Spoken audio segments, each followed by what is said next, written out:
नमस्कार दोस्तों। आज हम लोग स्वर संधि के एक भेद दीर्घ स्वर संधि को पढ़ेंगे। तो नियम जान लेते हैं। दो सवर्ण स्वर आपस में मिलकर दीर्घ हो जाते हैं, उसे दीर्घ स्वर संधि कहते हैं। सूत्र है इसका अकः सवर्णे दीर्घ। हमारे साथ बोलिए, अकः सवर्णे दीर्घ, अकः सवर्णे दीर्घ। अब अक क्या होता है? तो अक एक प्रत्याहार है जिसमें अ, ई, उ, री वर्ण आते हैं। सवर्ण का मतलब जानेंगे। सवर्ण किसे कहते हैं? तो अक के बाद सवर्ण अक आने पर, यानी सवर्ण हम उसको कहते हैं जिनका उच्चारण स्थान और आभ्यंतर प्रयत्न आपस में समान होते हैं, उसे सवर्ण कहते हैं, सवर्ण वर्ण कहते हैं। दीर्घ का मतलब जानेंगे। उसका अक का सवर्ण दीर्घ आदेश हो जाता है। परिभाषा को हम एक बार फिर देख लेते हैं। यदि अ, ई, उ, री के बाद क्रमशः अ, ई, उ, री वर्ण आए तो उसका सवर्ण आ, ई, उ, री हो जाता है। हम लोग कुछ इसके उदाहरण करेंगे ताकि और अच्छे से समझ में आ जाए।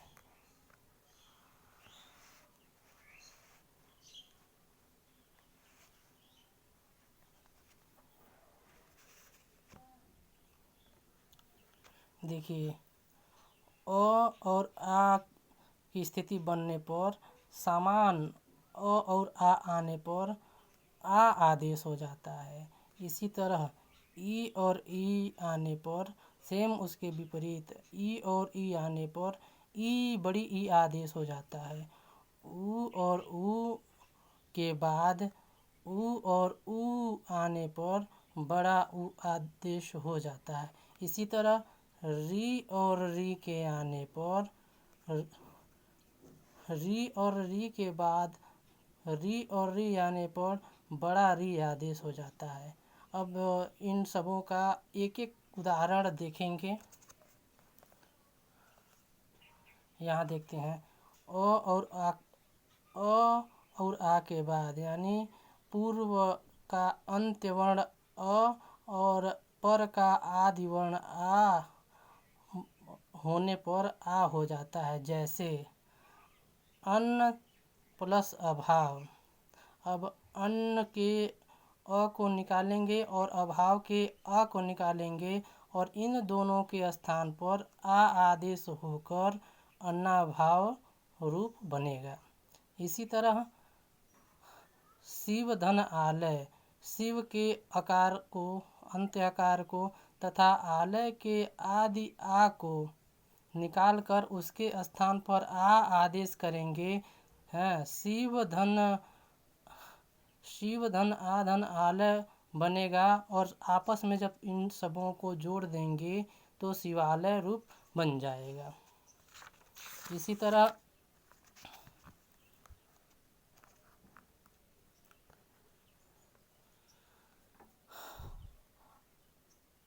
अंत में आ और आदि में अ रहने पर आ वर्ण आदेश हो जाएगा।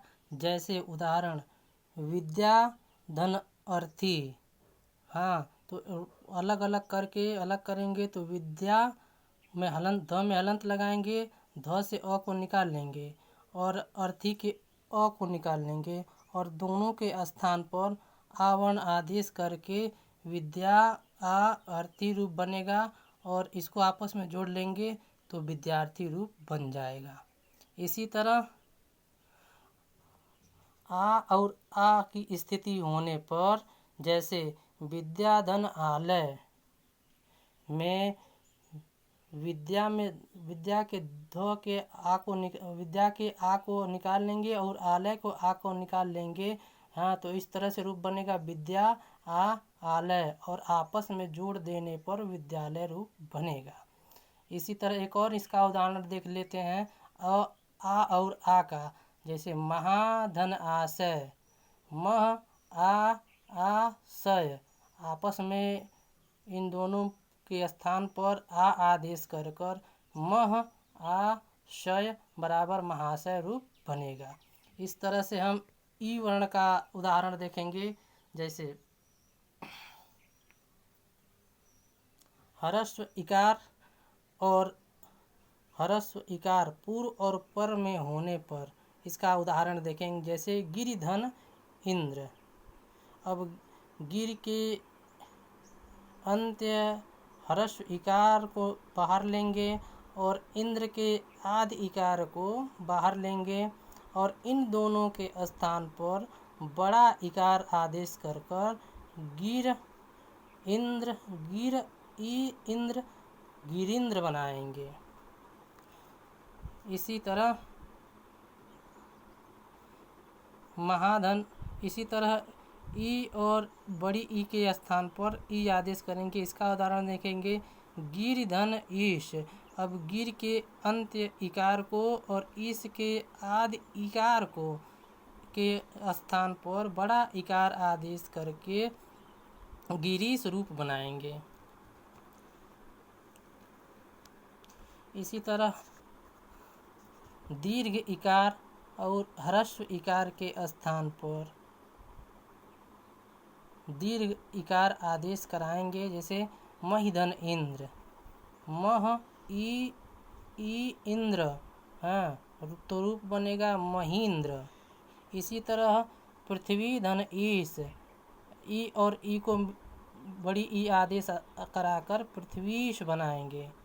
इसी तरह ऊ और ऊ के स्थान पर बड़ा ऊ आदेश कराएंगे। जैसे भानु धन उदय। दोनों के स्थान पर बड़ा ऊ आदेश कराकर भानुदय रूप बनाएंगे। इसी तरह उकार और उकार के स्थान पर बड़ा उकार आदेश कराकर स्वयंभू धन उदय।